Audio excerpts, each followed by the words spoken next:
We did it, mate. We're here. We're in Atlanta. Shall I sing? You can sing if you want. I like to be an American. I don't know the rest I just of love, love the way you do that so naturally. so if you remember, this started off with a conversation we had in a pub. Everything starts. I know everything starts there. Yeah. And I think I confessed I'd never been to the States in my entire life and had no desire to do so. But here I am. And? So I've done I've broke 2 ducks. I've landed in America. Well done. And also I've done a park run. How about that? That's a strange first thing to do in America. Yeah. That wasn't in the song that I just sang, I don't think. Considering there's only about 60 in the whole of the US, we came to one of the cities. That's so cool. That's so cool. Lee Davis and Gwilym Roberts are the Two IPs in a pod, and you are listening to a podcast on intellectual property, brought to you by the Chartered Institute of Patent Attorneys.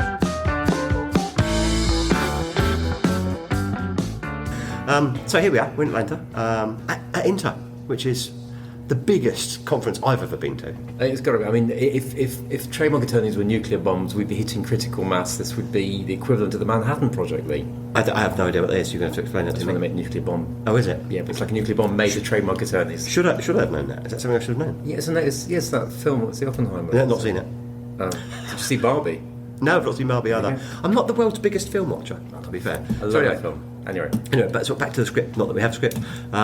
So here we are at INTA. They've been so kind, haven't they? So generous, because we had this half-baked idea that we'd bring the podcast to the States, and we thought, well, INTA is in Atlanta. Let's go and do it there.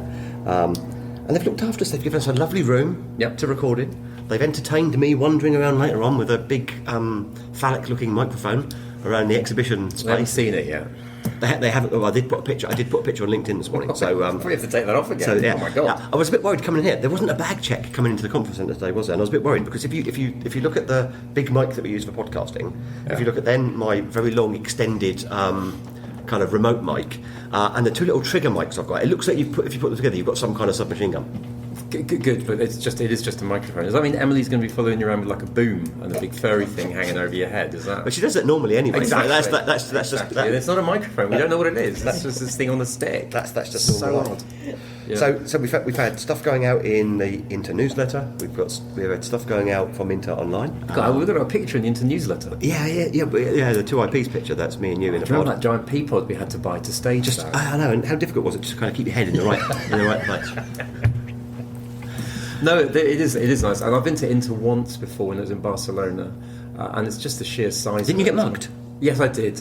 It's, a lot of that was my. I shouldn't. Weren't you blinging it in public? I was blinging it at 5 o'clock in the morning. Yeah. It was my silly fault.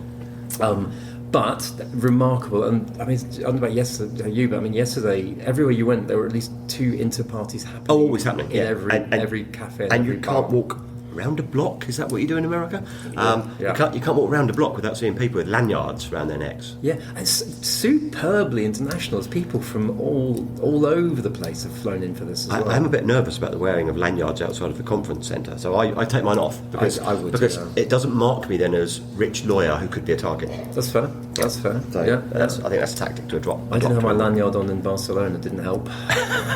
There we go.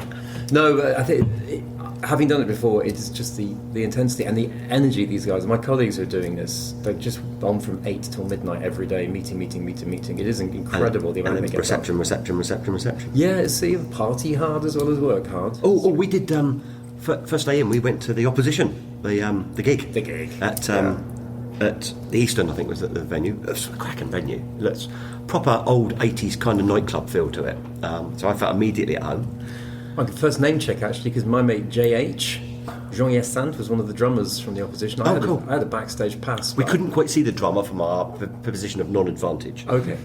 He looks like a very cool Unfortunately, drummer. Sometimes we could see the singers because I think it's fair to say. So did you say fortunately? Or fortunately? No, fortunately. Good. I think it's fair to say that there's a range of performances. Mm-hmm. There's a range of performances. It's a variety act. Variety, yeah. And there's like a ever-changing ensemble.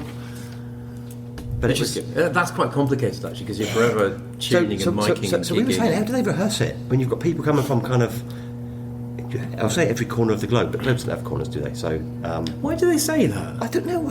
Is it because maps are square, rectangular? That's true. So does it work? The maps So it works in a map sense, doesn't it? I've always thought that. Yeah. How's about everywhere in the world? Everywhere in the world, yeah. Everywhere in the world, yeah. Because there's no judgment there about whether the world is flat or round. Then either is. I think that's not for us to judge. Yeah. So people, everyone. How do you do that? You're a musician. How do you get people to rehearse across? You can't do it. You can't synchronise. We tried it over lockdown. Actually, it's impossible. So I think what you do is you tell everyone, we're doing this piece of music in this key, and we're doing it to this version. Learn your part, and then fingers crossed when we all turn up, it'll fit together. I know they had a sound check because I saw it on some chat somewhere. So I saw the sound. I bet you that. Honestly, that's probably the best bit of the whole conference for those guys. Rehearsing is such good fun. Just a little podcast tip while we're in the podcast. Can you not do that? Well, you just literally did it. Yeah, but only to show you how to not do it. No, you make a fair point. Yeah, it's sending a big vibration through my brain. What about this? I'll do that. For the benefit of the audience, if this ever hits any airwave anywhere, Gwilym just nearly choked on his vodka. But it is only 9:30 in the morning, so that's to be expected. Yeah. I spit it out again at that time. So what are you looking forward to? What are your highlights? So I've got meeting a whole bunch of mates here. After 34 years in the profession, you do know a lot of people, and it's great that this is what I was saying to you about. Well, the reason I would come here as a non-trademark attorney is because everyone I know is here anyway. Saves me flying around the world. I think it's to a certain extent turning into, amongst all the educational stuff and the networking stuff, the catching up bit is the big one for me. So I'm going to see people from. Well, we're doing podcasts with a couple of my friends from India. I've got mates here from Hong Kong. I've got mates here from Korea, China, Japan. Obviously, thousands of Americans. Lots of Brits here. You couldn't move on the aeroplane for IP specialists. Yeah, no, it's all over the place. Yeah, and the English accent is prevalent, isn't it? Everywhere you go. Yeah. So we've got our Indian podcast up first. No, we don't. We have Wipo up first. No, recording schedule-wise. Are you talking recording or? Yeah, I was the recording schedule. Fine. Yeah, because the listeners don't know that we don't put them out in the order we record them. Oh, don't break the fourth wall. Do you have a fourth wall in audio world? Oh, I don't know. Do you have flat world? This is another second wall. The only wall. There's a wall, and you broke it. We're breaking multiple walls because we've also got the producer kind of coming in. Yeah, what are you doing? It's not Zoo. It's Zoo Radio. All right, let's do it in the order that we're going to record them in, shall we? Yes.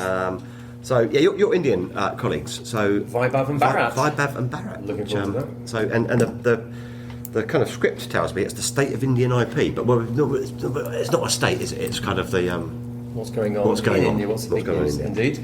Then we've got David Moles from WIPO, where we're going to take a look at all things WIPO and trademarky, I think. So that's yeah, there's trademarks too. Who knew? Yeah.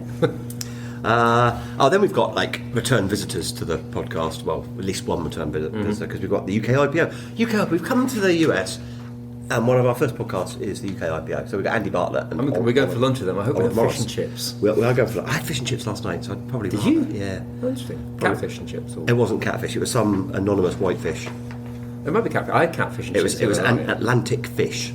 Okay, that's good. It wasn't cod. So we've got Andy Bartlett and Oliver Morris from the UK IPO. We've got our friends and colleagues from IPIC joining us later on. So Paula and Catherine. IPIC being, is that the Intellectual Property Institute of Canada? I thought so. We've had them before, haven't we? We've had IPIC on before. Yeah. Had them. AIPLA after that.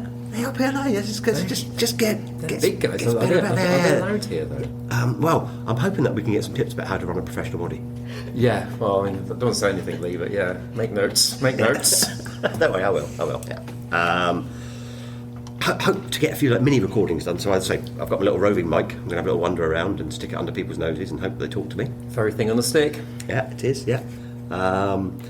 So then we've got Nicole Morris on Tuesday, who I think is a connection of yours. Yeah, she's an academic at Emory. She's great. Looking forward to that cool. one. And then we've got I can never remember what it stands for. GLIPA on Wednesday. Global Intellectual Property Alliance, I think. Yeah, so I never really get it when people take the first two letters of something in an initialism. They also have the Georgia Intellectual Property Alliance, so they had to add so it couldn't be JIPA, it had to be... Because that's taken. GLIPA, yeah. No, I agree. I like it. It's a pseudo-acronym. So what if we had thought about this at SIGMA, we could have been CHIPA, couldn't we? CHIPA. We could have been CHIPA. Do you think we need to do a bit of rebranding? I love CHIPA. How are you feeling? CHIPA. I'm feeling CHIPA. It's a good thing. No, it's great. And then we finish up on Thursday with the US IPO. So how cool's that? And I think we've got one or two. Emily and I have already been casing the joint and have encouraged people to perhaps come on who aren't already in the schedule. So sorry, we're going to work a little bit harder than you're expecting, mate. Oh, me? Yeah. Oh, good. No, I love people. Yeah, I know you love, but you're unusual in that sense as a patent attorney, aren't you? No, looking forward to it. It's quite an intense schedule.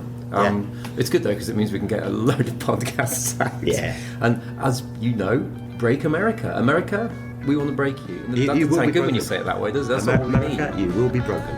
Oh no, sorry, America.